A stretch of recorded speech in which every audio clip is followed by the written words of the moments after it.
Mateus capítulo 7. E olá, muita paz de Deus para a tua vida. Estou muito feliz, animada hoje de compartilhar com você os comentários, as impressões deste livro, deste Evangelho de Mateus, hoje o capítulo 7. E como sempre, a gente dá uma lida primeiro com calma, com meditação, com oração, em todo o capítulo 7, depois volta aqui no vídeo e confere as impressões, tá bom? Até já.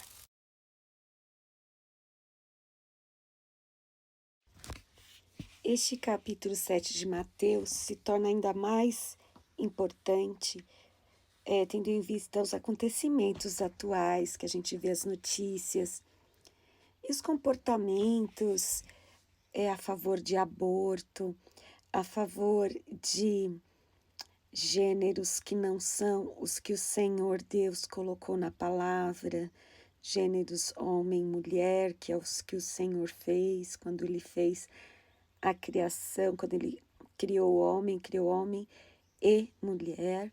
Então, quando a gente vê até pastor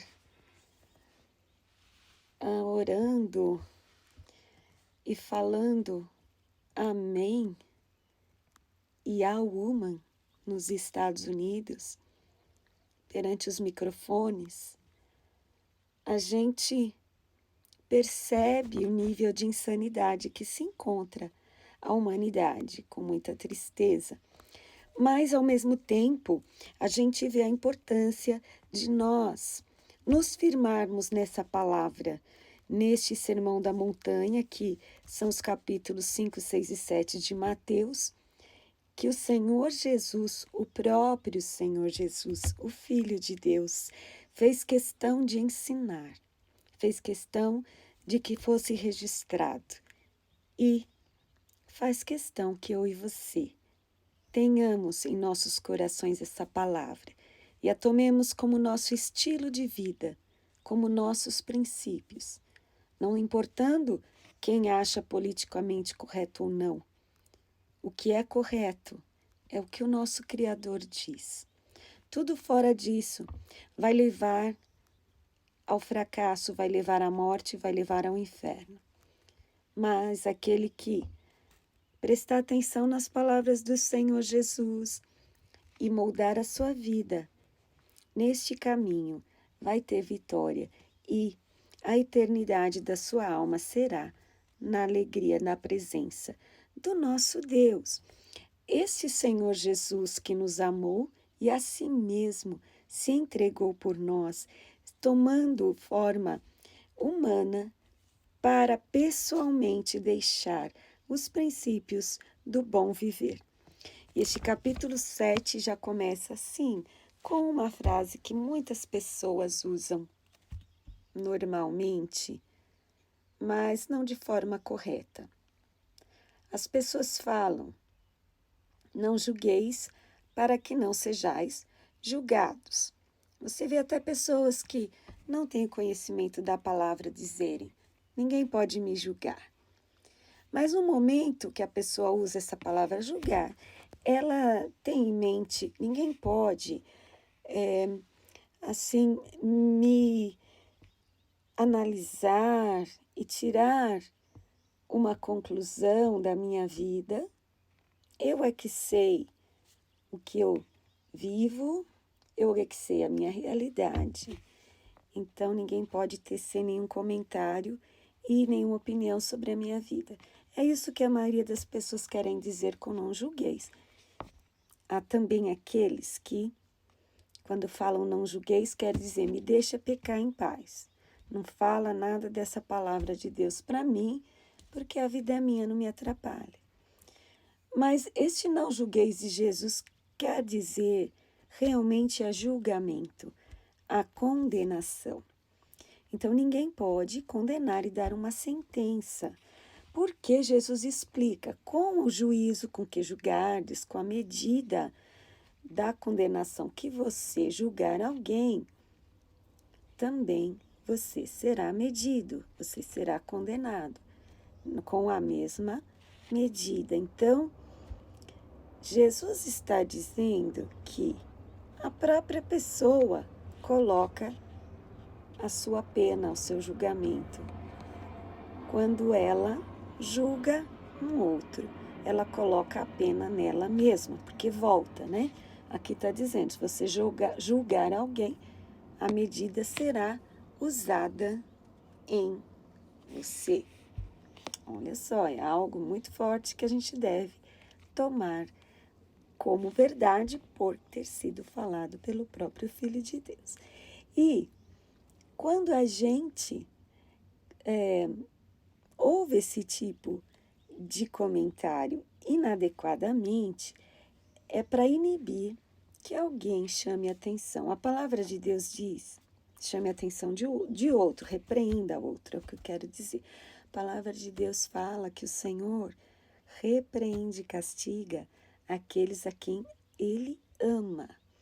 Então, também a Bíblia fala, o sábio, ao ser repreendido, ele vai te amar, mas o tolo vai te odiar. Olha só.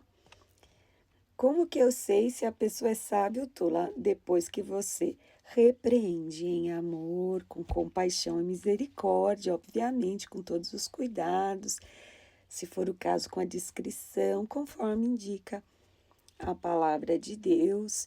Às vezes precisamos levar até uma outra testemunha. Jesus vai explicar na palavra direitinho. Quando você vê o seu irmão fazendo algo errado, primeiro vai você e ele, depois leva mais alguém, se a pessoa não te ouvir. E se não te ouvir também, fala perante todas as pessoas. É o que diz a palavra de Deus. Mas as pessoas têm uma certa dificuldade de receber a repreensão e também de repreender o seu próximo. Os pais têm que repreender os filhos. Os pastores precisam repreender as ovelhas, os membros da sua igreja. Nós precisamos exortar uns aos outros e muitas vezes nós nos intimidamos, nos reprimimos por causa que a gente quer evitar a reação da pessoa que está ouvindo a repreensão, que muitas vezes vai se levantar e deixar você falando sozinho. Então, a gente precisa saber que o estilo de vida que o Senhor propõe é um estilo de vida que requer alguns comportamentos diferenciados do que a gente quer. Nosso comodismo. É muito mais fácil para um pastor, por exemplo, para um líder, ser agradável a todos, fazer vista grossa, só pregar o que agrada as pessoas. É mais fácil. Dá muito trabalho corrigir. Você corre o risco da pessoa abandonar a casa do Senhor e levar ainda outras pessoas. Mas a gente sabe que quando a pessoa se tornar sábia, em um determinado momento, ela vai entender e vai te agradecer que você repreendeu. O Senhor disse a gente falar a palavra de Deus e a pessoa desistir do seu erro, a gente salvou do inferno uma alma. Então, a gente, muitas vezes, os pais também, quando eles repreendem seus filhos, eles vão ter muito mais trabalho. Mas é um trabalho que vale a pena. O pai que ama, orienta, disciplina, repreende. Então, o fato de você repreender não quer dizer que você está julgando. É uma outra conotação que nós não podemos cair neste engano. E também, Jesus está falando aqui neste capítulo 7, no versículo 3. Porque você repara na vida do seu irmão. Primeiro vê o seu defeito, para depois querer falar do outro. É difícil, às vezes, a gente ver o nosso próprio defeito, né? Isso é um dos motivos que a gente precisa exortar uns aos outros. A gente tem na Bíblia o exemplo do rei Davi, que quando ele foi repreendido pelo Senhor através do profeta, o profeta falou, dá uma sentença para essa pessoa. E ele falou, essa pessoa tem que morrer. Aí o profeta falou, olha, essa pessoa é você. Então aí os olhos dele se abriram para a verdade. Portanto, essa missão do profeta é complicada de ir, principalmente quando a mensagem é uma correção. Mas olha só que importante que foi essa palavra do profeta. Davi se arrependeu e alcançou o perdão do Senhor. Portanto, queridos, a palavra diz aqui, no versículo 5, que Jesus outra vez usa esse termo hipócrita. Você vê que Jesus já usou esse termo outras vezes nesse mesmo sermão. O que é hipócrita? Eu já falei, hipócrita é um ator, uma pessoa que representa um papel, que quer mostrar uma coisa que ele ou ela não é. E Jesus está falando aqui, olha, hipócrita, seu hipócrita, tira primeiro a trave do teu olho, olha primeiro o seu defeito e depois vai querer corrigir o próximo, né? Tirar aí o que está na vida do outro. O Senhor também aqui neste capítulo, ele fala da oração e fala que a gente deve pedir a Deus, fazer os nossos pedidos, né? Sempre lembrando que pedir é importante a gente pedir segundo a vontade de Deus. Também pedir em nome de Jesus nas nossas orações.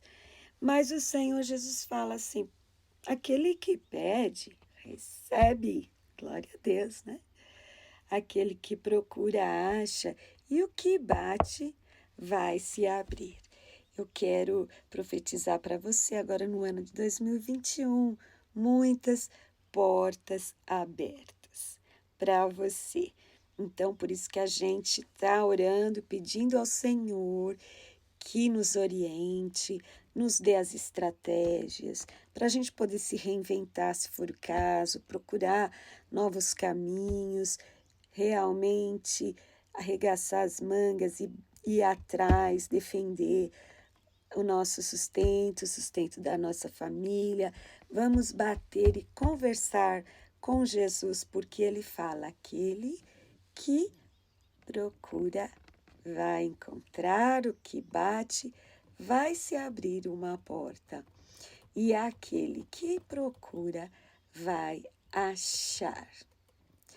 E o versículo 12 é uma ótima, maravilhosa palavra para a gente se nivelar quanto ao nosso comportamento. Fala assim o versículo 12, o que você quer que o outro faça para você?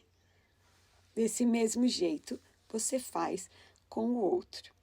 Então a gente pode usar isso em todos os aspectos da nossa vida, né? Você pergunta para você mesmo. Quando você vai fazer alguma coisa para outra pessoa, você pergunta para você mesmo, eu gostaria que alguém fizesse isso comigo? Se a sua resposta for positiva, então está ok, o seu comportamento está bem, né? Lembrando que a gente tem que nos amar a nós mesmos, né? E temos que ter também respeito, amor próprio. Então, quando a gente vai dar um presente, por exemplo, você dá algo que certamente vai agradar o próximo. Você gostaria de receber alguma coisa que te agrada, então faz dessa forma. E assim em todos os aspectos da nossa vida.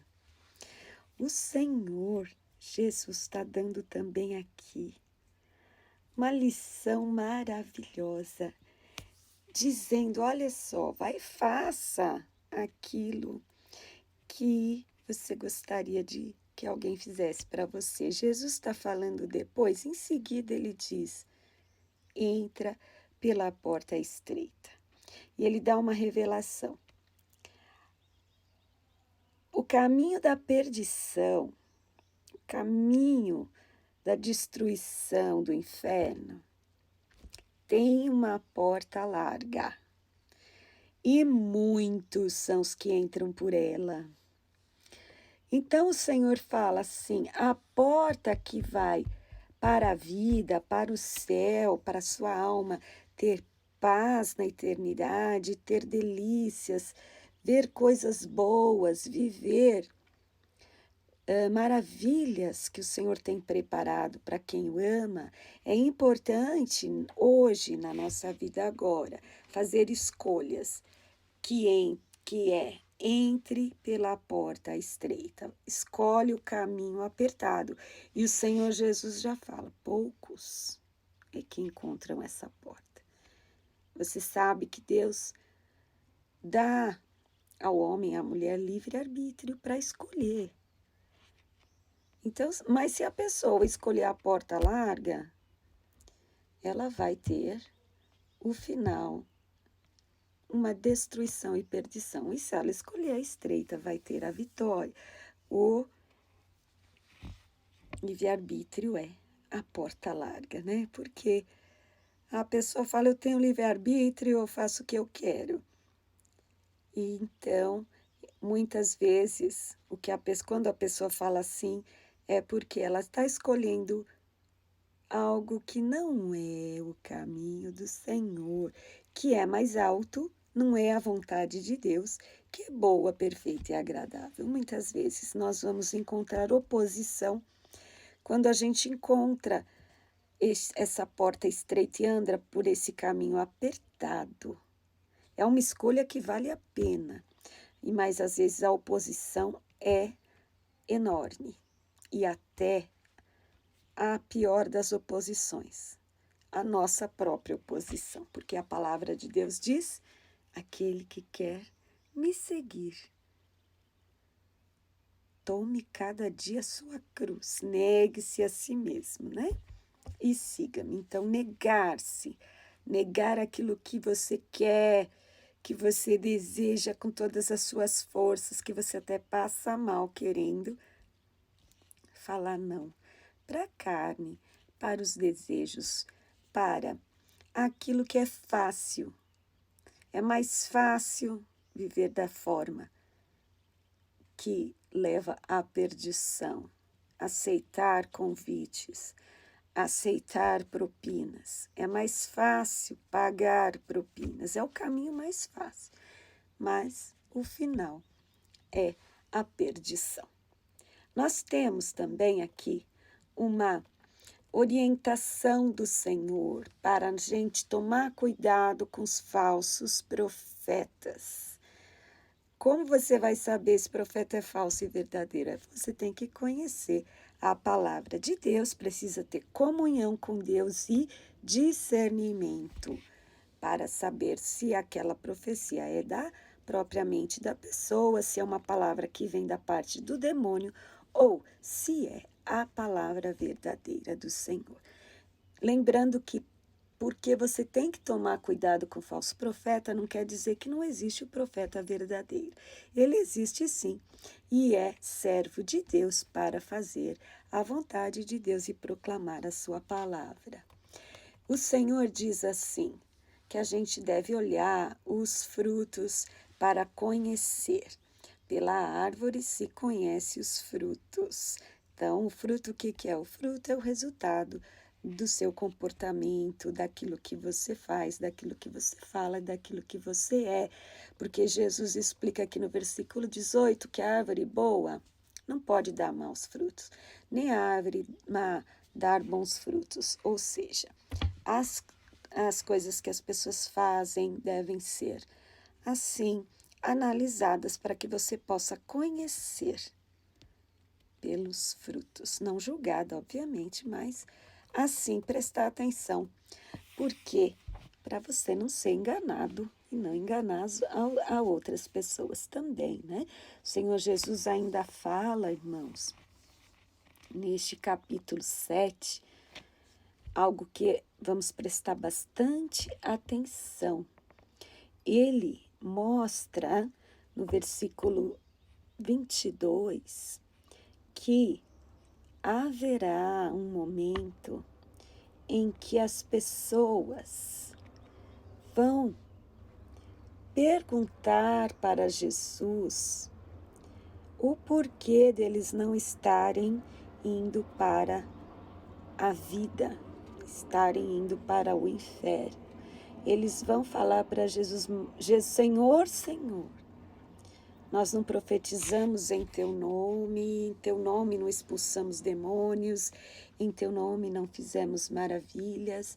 Aí o Senhor Jesus que vai falou, vou dizer abertamente, eu nunca conheci vocês. Apartem-se de mim, vocês que praticam a iniquidade. E o Senhor diz, nem todos que me diz Senhor, Senhor, entrará no reino dos céus, mas o que faz a vontade do meu Pai. Então a pessoa pode estar profetizando até em nome de Jesus, mas não estar dentro da vontade de Deus, não estar no caminho estreito, entrando pela porta estreita, fazendo decisões pela vontade de Deus. Então, um dia, ele vai se deparar com o Senhor Jesus. E lembra que esse capítulo é sobre julgamento. Paulo fala, todos comparecerão perante o tribunal de Cristo. Ninguém vai escapar de dar satisfações, né? Mas graças a Deus que nos dá a vitória por Cristo Jesus, nosso Senhor, e que nos salva pela sua graça e pelo seu sangue, nos purifica de todo o pecado. Quando nós nos arrependemos e abandonamos o pecado, ele é compassivo. Então, hoje é o dia. Ainda há tempo da gente declarar na nossa vida e orar o Salmo 139. Sonda-me, Senhor, vê se há em mim algum caminho mau. Guia-me pelo caminho eterno, o caminho da vida, o caminho estreito. Ainda dá tempo de fazer meia volta, ainda dá tempo de se converter e voltar-se para Jesus, para Deus que nos ama de verdade. E o Senhor ainda fala um ensinamento muito importante. Fica aí, eu sei que está se alongando um pouco esse estudo, mas é de extrema importância que a gente se converta a tempo de encontrar, achar a misericórdia do Senhor. E o Senhor aqui nesse Sermão da Montanha, ele fala, quem escuta minhas palavras e pratica, eu vou assemelhar um homem prudente, que edifica a sua casa sobre a rocha.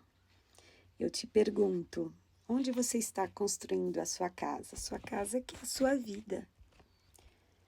Se a gente construir a casa sobre a rocha, sobre Jesus, que é a rocha, sobre a palavra de Deus, então o Senhor fala, esse é prudente, esse é inteligente, esse sabe das coisas.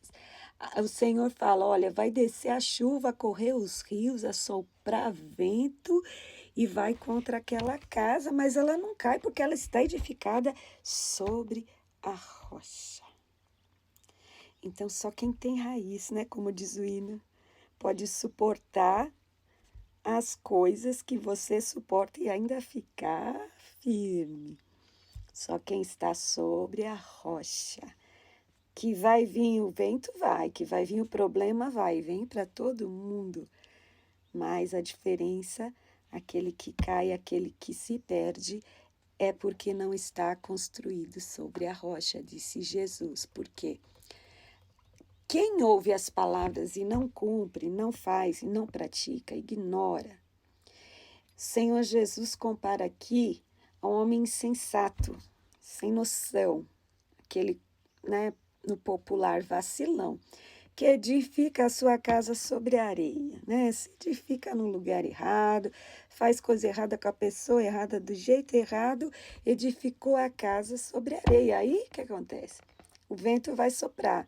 E a casa? Um dia a casa cai e o Senhor ainda enfatiza, é grande a queda. E aí o Senhor Jesus acabou o sermão com essa palavra. Edifica a sua casa sobre a rocha. Olha a importância de a gente refletir na nossa vida, como a gente está levando a vida. Nada de falar, deixa a vida me levar. Não, não, não, não, não.